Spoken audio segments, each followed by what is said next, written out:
사야에서 챙겨가세요. 하루를 마무리하는 시간 꺼내보는 당신의 지식 창고. KBS 일라디오 김성환의 시사야. 엘리자베스 2세 영국 여왕의 장례식이 영국 런던 웨스트민스터 사원에서 국가장으로 치러졌습니다. 영국 국민들은 물론 전 세계의 애도가 이어졌는데요. 현지 분위기는 어떤지 오미영 통신원과 연결해서 얘기 나눠보도록 하겠습니다. 오미영 통신원 안녕하세요. 네, 안녕하십니까. 런던입니다. 네, 엘리자베스 2세 여왕 장례식 어떤 형식으로 치러졌습니까? 네, 엘리자베스 2세 여왕의 장례식은 이곳 시각으로는 오전 11시에 시작됐는데요. 웨스트민스터 사원에서 윤석열 대통령 등 주요국의 정상과 왕족 500명을 포함해서 조문객 2,000명이 참석한 가운데 국장이 치러졌습니다. 예. 국장은 주로 왕과 여왕 서거 후에 치러지는데 군 행렬과 관 안치 후에 참배까지 엄격한 규정에 따라서 진행되게 돼 있는데요. 예. 장례식은 그 웨스트민스터 사원의 데이비드 호일 사제가 집전을 했고 오전 11시 55분에는 짧은 나팔 소리가 울리고 2분 동안 전국에서 묵념을 했고 식이 종료됐습니다. 장례식 후에 웨스트민스터 사원을 떠난 여왕의 관은 버킹엄 궁을 지나서 웰링턴 아치까지 천천히 이동하면서 대중에게 작별을 고했습니다. 런던의 명물인 빅벤은 1분마다 울렸고 하이드파크에서는 매분 예포가 쏘아 올려지기도 했는데요. 네. 오후 1시 웰링턴 아치에 도착한 관은 운구차로 옮겨지고 윈저성으로 출발을 했습니다. 조문을 위해 수많은 인파들이 모여든 장면을 좀 저희도 영상을 통해서 확인하고 있는데요. 현재 분위기는 어떻습니까? 네, 오늘 날이 밝기 전부터 웨스트민스터 사원 주변하고 장례 행렬이 지나갈 길거리에는 조문객들로 발 디딜 틈이 없는데요. 예. 전국에서 수백만 명이 장례 행렬을 보기 위해서 운집을 했는데 새벽 날씨가 쌀쌀했지만 조문객의 상당수는 전날 밤에 미리부터 런던에 도착했거나 해가 뜨기도 전부터 운구 행렬을 직접 볼 수 있는 곳을 차지하기 위해서 먼저 자리를 잡았습니다. BBC 방송은 물론이고 ITV 등 방송사들은 장례식과 행렬을 생중계했고 여왕을 기리는 특집 방송을 내보내고 있는데요. 웨스트민스터 사원에 초청받지 못한 시민들은 라디오와 스마트폰 등으로 장례식 생중계를 지켜보면서 주변 사람들과 슬픔을 나누기도 했습니다. 조문 행렬이 몰려들면서 런던시 당국은 오전 9시께 장례 행렬 참관 구역이 이미 만석을 이뤘다면서 네. 런던 중심부의 통행을 임시적으로 차단하기도 했습니다. 네, 런던은 아직 낮 시간일 것 같은데요. 우리랑 이제 시차가 발생하니까요. 남은 장례 일정은 어떻게 되는 겁니까? 네, 이곳 시각으로 약 30분 후인 오후 4시께부터는 윈저성 내 세인트 조지 예배당에서 다시 약 800명이 참석한 가운데 장사를 위한 소규모의 예식이 치러집니다. 세인트 조지 예배당은 여왕의 남편인 필립공 장례식이 치러진 곳이기도 한데요. 네. 전통에 따라서 찰스 3세는 관 위에 근위대의 기를 올리고 여왕 의전장이 지팡이를 부러뜨리면서 여왕을 위한 복무가 끝났음을 알립니다. 그 뒤에 관은 지하의 왕실 납골당으로 내려가는데 여기 시간으로 오후 7시 30분에 왕실 일가만 모인 가운데 여왕은 남편 필립공 옆에 묻히게 됩니다. 그 런던 시민들 뿐만 아니라 영국의 수많은 국민들도 마찬가지겠지만 이제 추모 분위기도 대단할 것 같아요. 지금 어느 정도입니까? 네, 국장일인 오늘 영국 전역이 이제 임시 공휴일인데요. 예. 그 시내로 장례 행렬을 보러 가지 않은 시민들은 TV로 장례식을 시청하면서 조용히 하루를 보내면서 숙연한 분위기를 보이고 있습니다. 영국 전역의 기업, 슈퍼마켓, 백화점 등 영업장이 문을 닫았고 런던 증시도 시장을 했는데요. 히드로 공항은 주의의 뜻에서 특정 시간, 특정 장소에서 방해가 되지 않도록 항공기 스케줄도 조정할 것이라고 밝힌 바 있습니다. 이처럼 런던 전체 그리고 영국 전체는 이제 슬픔에 잠겼다고 해도 과언이 아닌데요. 이에 대해서 미국 폭스 비즈니스는 이날 임시 공휴일의 경제적인 타격이 약 3조 7천억 원에 이른다고 보도하기도 했습니다. 영국 경찰은 사상 최대인 만여 명을 장례식에 투입했고 귀빈 이전에는 외무부 공무원 300명이 투입되기도 했습니다. 근데 스코틀랜드 분위기가 조금 다르다는 얘기가 있던데 어떻습니까? 네, 추모 열기가 한껏 달아오른 런던과는 다르게 스코틀랜드의 수도인 에딘버러에서는 여왕의 사진과 추모 메시지는 걸려있지 않고 버스 정류장 광고판에 여왕의 사진이 붙어있지도 않습니다. 기념품 가게에도 여왕 관련 기념품이나 영국 국기인 유니언 잭이 없다고 하는데요. 그 스코틀랜드의 한 여성은 젊은 사람들은 군주제에 큰 관심이 없다면서 여왕을 좋아하는 사람과 아닌 사람이 반반인 것 같다고 말하기도 했습니다. 스코틀랜드 국민당은 영국 연방에서 스코틀랜드의 독립을 추진하는 집권 여당이기도 한데요. 그래서 스코틀랜드는 이제 계속 독립을 하려고 하는데 이런 그 여왕 장례식에 대한 온도차는 지금은 스코틀랜드가 그 잉글랜드와 한 나라지만 실은 혈통도 다르고 피로 얼룩진 전쟁을 치른 역사적인 불화가 뿌리 깊게 자리 잡고 있기 때문입니다. 알겠습니다. 오늘 런던에서 소식 전해주셔서 고맙습니다. 네, 런던이었습니다. 예, 지금까지 영국 런던 현지에서 오미영 통신원과 전화 연결해 봤습니다.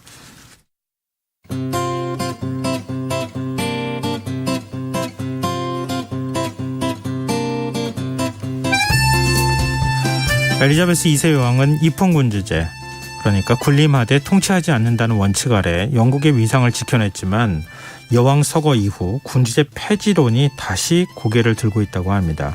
세계이면 오늘은 엘리자베스 2세 여왕의 장례식 관련 소식과 영국의 앞날을 살펴보는 시간 마련했습니다.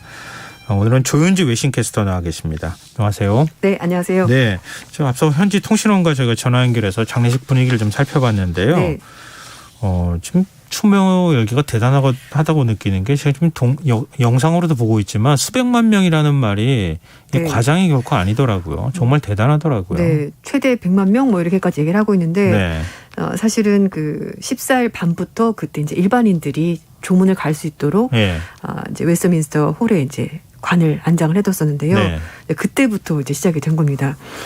근데 지금 사람들이 너무 많이 모여가지고 거의 한 열 몇 시간씩 기다려야 된다고 하던데. 그래서 이제 뭐 데이비드 베컴도 13시간 기다렸다라고 얘기를 하면서 인터뷰도 했었거든요. 그러니까 다른 사람하고 똑같이 줄 서서. 네, 맞아요. 조문하기 위해서 네. 13시간요? 네, 그래서 저는 처음에 그 데이비드 베컴이라고 화면에 나왔는데 설마 거기서 스타가 설마 저기서 그러게요. 줄 서서 할까 그랬는데 진짜 인터뷰하는 거 보니까 맞더라고요. 그래서 뭐 허리가 좀 아팠다 서 있느라고 이제 그렇게 얘기를 하던데 어쨌든 이렇게 오랜 세월 동안 영국을 지켰었던 여왕이 이제 세상을 떠나면서 사람들 다 대부분 얘기하는 것이 마지막을 함께 하고 싶었다.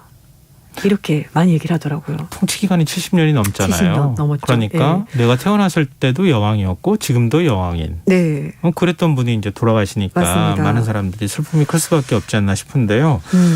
진짜 영국의 위상이 뭐 대영 제국이라 한때 불릴 정도로 대단했잖아요. 네, 지금도 그렇습니다. 사실 거기서 크게 물론 이제 영국의 위상은 많이 추락하긴 네네. 했지만 지금 영국의 영연방에 속해 있는 나라가 50개국이 넘을 정도로 그렇죠. 그렇게 아직도 영향력이 크니까 네. 세계 각국의 정상들도 지금 조문 행렬에 같이 동참을 하고 있더라고요. 네.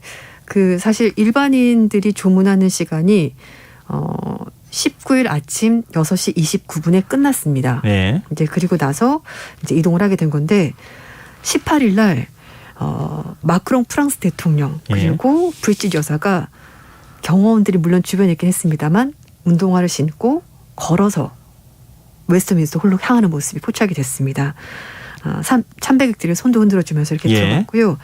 조 바이든 대통령은 부인 질 바이든 여사가 이제 차량으로 이동한 것으로 그렇게 전해졌고 역시 18일 날 웨스트민스터를 찾았고요. 그 연용방 국가인 캐나다의 트루도 총리도 같은 날 역시 이제 조문을 했습니다. 그리고 이외에도 우크라이나 대통령 부인인 올레나 젤렌스키 여사도 엘리자베스 2세 여왕을 참배했고요. 브라질 대통령 그리고 브라질 대통령의 부인도 같이 18일 날 역시 참배를 조의를 표한 것으로 그렇게 전해졌습니다. 이외에도 전 세계 많은 정상들이 조문을 했고 또 장례식에도 참석을 했습니다. 근데 장례식 때 초대받지 못한 정상도 있어요? 네, 있습니다. 이제 우크라이나 전쟁 얘기를 워낙 많이 해서 좀 그렇긴 그렇죠. 합니다. 네. 어쨌든 네, 러시아가 초대받지 못했고요. 네. 그리고 러시아의 동맹국인 벨라루스 역시 참석하지 못했습니다. 네, 이게 네. 이제 뭐 미얀마라든지 이렇게 좀 인권에 대해서 문제가 있는 그런 나라, 아프간 이런 나라들이 초대를 받지 못해서 안 갔고요. 이란, 북한, 니카라과 같은 거는 국가 원수가 아니라 대사들이 대신 참석을 했고요. 중국도 시진핑 주석이 아니라 왕치산 중국 국가 부주석이 시 주석의 특별 대표 자격으로 참석을 했습니다. 그리고 나루히토 일왕 부부가 장례식에 참석을 했는데요. 2019년 5월 달에 즉위한 이후에 처음으로 외국 방문에 나선 그러네요. 거라고 하는데 네. 인연이 있다고 합니다.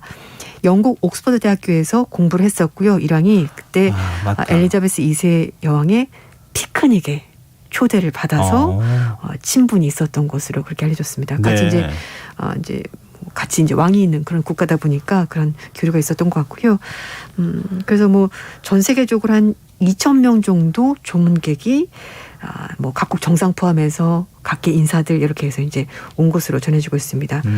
지금 나루히토 일왕과 엘리자베스 여왕과의 인연도 잠깐 말씀해 주셨지만 네. 워낙 뭐 재위 기간이 길어서 맞아요. 각국 정상이나 뭐 이른바 이제 VIP급이라고 불리는 네. 이런 인사들하고 인연이 굉장히 많을 것 같아요. 네, 맞아요. 우리나라도 오지 않았습니까? 맞아요. 하회마을 왔어요. 네, 왔었어요. 저도 지금도 기억해요. 그 맞습니다. 네.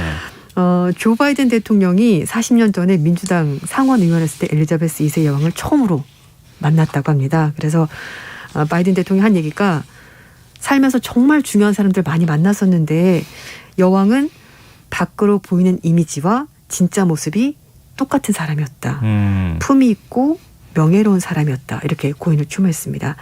그래서 이제 정말 많은 사람들 만났지만 굉장히 기억에 남는 사람이었다. 그 안과 밖이 똑같은 사람이어서 네. 그랬다고 얘기를 했고요.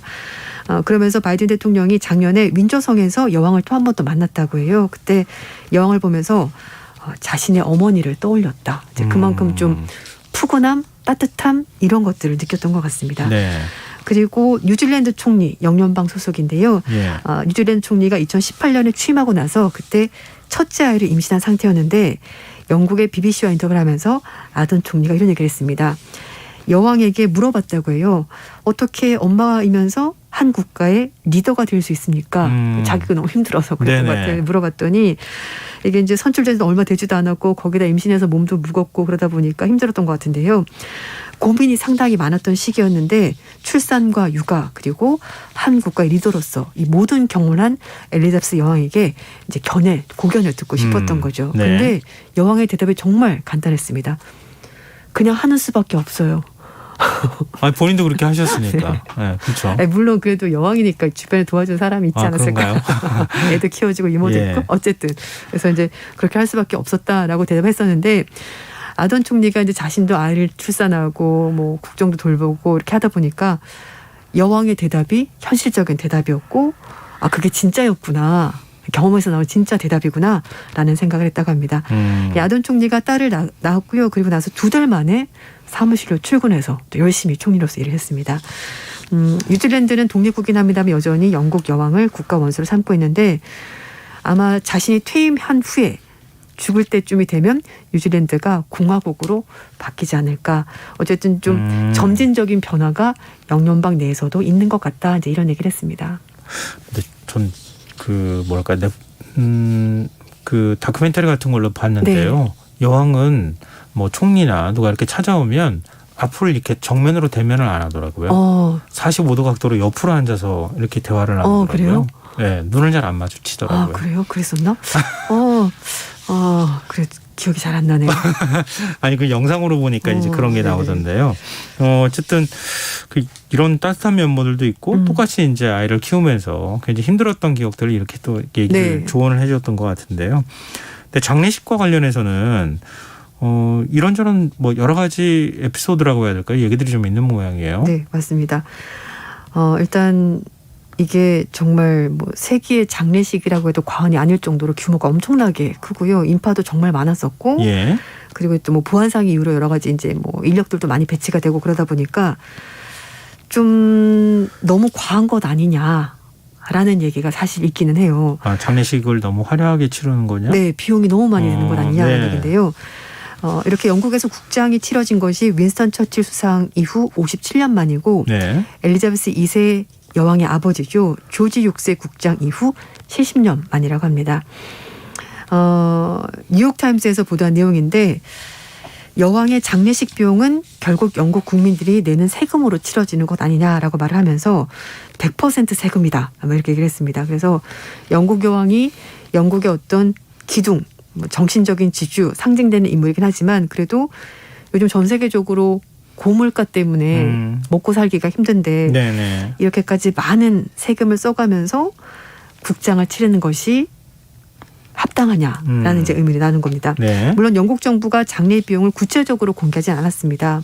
적절한 시일 내에 세부 사항을 알려드리겠습니다라고 얘기를 했다고 하는데요. 이제 과거에 말씀드린 것처럼 국장도 있었고 예. 총리가 사망한 적도 있었기 때문에 그걸 네. 이제 유출을 해서 대략 어느 정도 되겠다라고 보는 건데요. 1965년 윈스턴 처칠 총리 장례식 때 250만 파운드 넘게 들어갔다고 합니다. 그래서 한 40억 원 정도 들어갔었고요. 네. 그리고 1997년에 다이애나 비가 사망하고 나서 장례식이 있었는데 그때 들어간 게 뭐 한 300만에서 500만 파운드 더 금액이 올라갔죠. 네. 그리고 2002년에 엘리자베스 2세 여왕의 어머니 장례식이 있었는데요. 그때 540만 파운드 한 87억 원 정도 들어갔다고 합니다. 네. 그리고 국장은 아니었습니다만 국장 수준에 준하게 2013년에 마가릿 대처 전 영국 총리 장례식이 있었는데 그때 한 360만 파운드, 그러니까 58억 원 정도 들어갔거든요.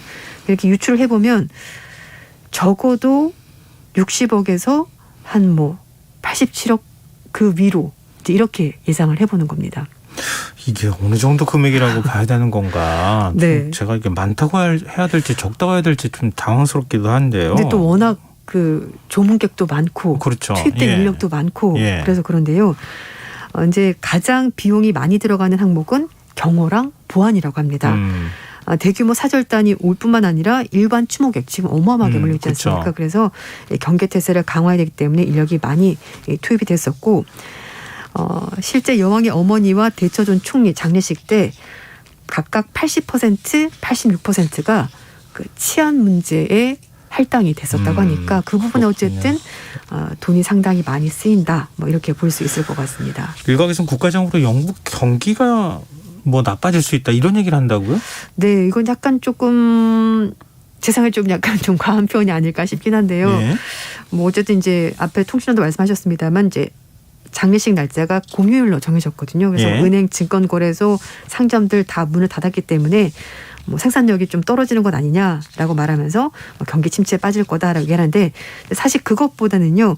워낙 지금 영국 경제가 좋지 않기 때문에 네. 이렇게 많은 돈을 투입하게 되고 또 국민들이 힘든데 이렇게까지 하는 게 좀 이런 경기까지 얘기를 하면서 얘기를 하는 것 같습니다. 지금 7월 달에 영국 소비자 물가가 10% 넘어섰거든요. 맞아요. 40년 만에 최고치고 미국도 8.6% 이런 식이니까 거기다가 지금 그 에너지 가격이 너무 많이 오르면서 총리는 연간 에너지 비용을 2,500파운드 넘지 않도록 캡을 씌우겠다라고 이렇게까지 얘기를 하는데 네.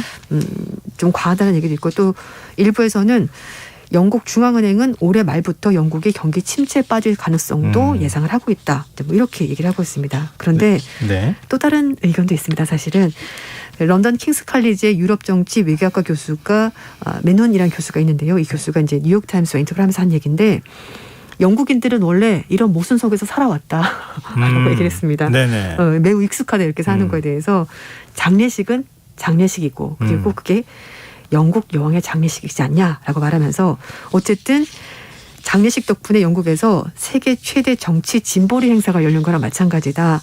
전 세계 입헌 군주제 국가의 왕자, 정상들 다 한 자리에 모인 거다라고 말하면서 또 나름의 다른 면도 있다. 영국이 그만큼 주목을 받고 그만큼 중요한 나라라는 걸 보여주는 그런 자리이기도 하다. 라면서 이제 진보리라는 표현을 썼습니다. 영국 왕실이 굉장히 많은 예산을 쓴다. 이런 이제 곱지 않은 시선들이 이전부터 있기는 했는데 맞아요. 또 반대편에서는 왕실에서 사용하는 뭔가 물품이다, 명품이다 소위 이래서 말하는 굿즈. 예, 그런 거 많이 또 사람들이 선호하고 사는 네. 것도 또한 경제에 기여하는 것 아니냐 이런 반론이 있긴 하던데요. 사실 런던에 가면은 당연히 이제 포켓몬군 가보고 그렇죠. 그 근위병 관광가면. 인형이라도 하나 사오고 여왕이 있는 컵이라도 하나 사오고 뭐 이렇게 되지 않습니까?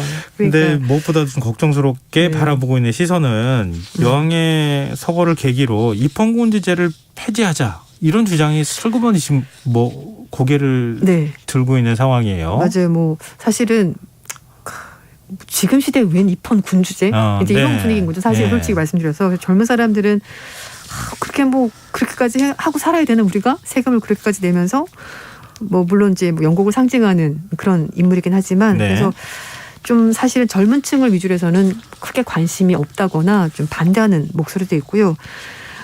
또 하나는 말씀드린 것처럼 세금을 너무 많이 쓴다 이제 그런 얘기도 나오고 있고 네.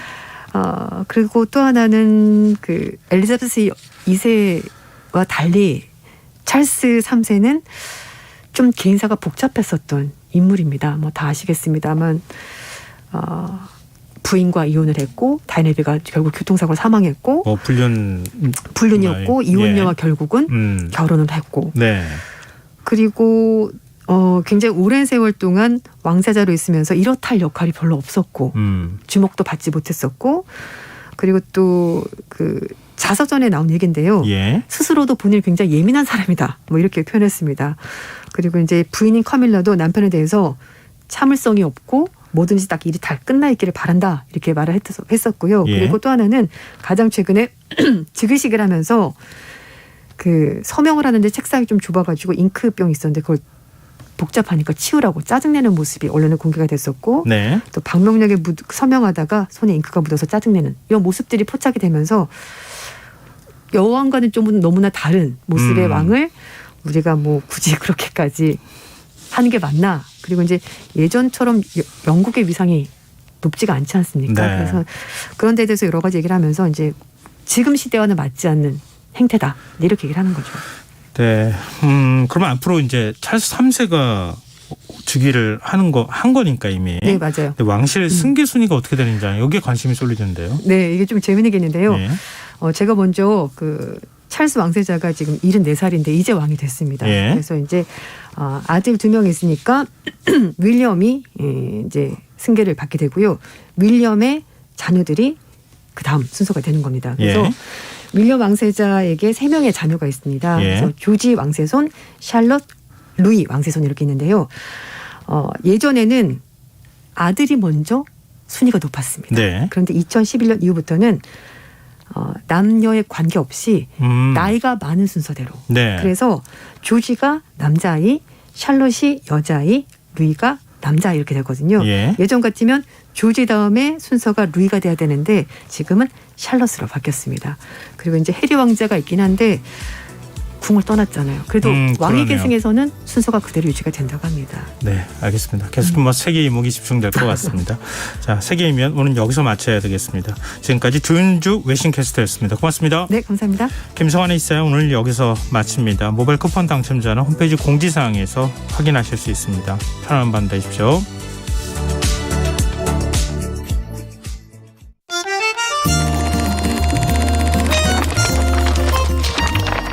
이다혜의 영화관, 정여울의 도서관.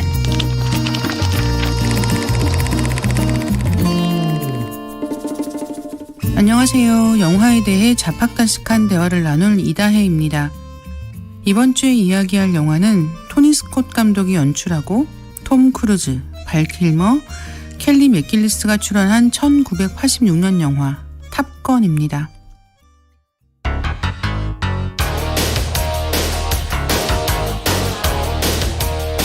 탑건은 톰 크루즈의 젊은 시절을 만날 수 있는 1986년 개봉작인데요.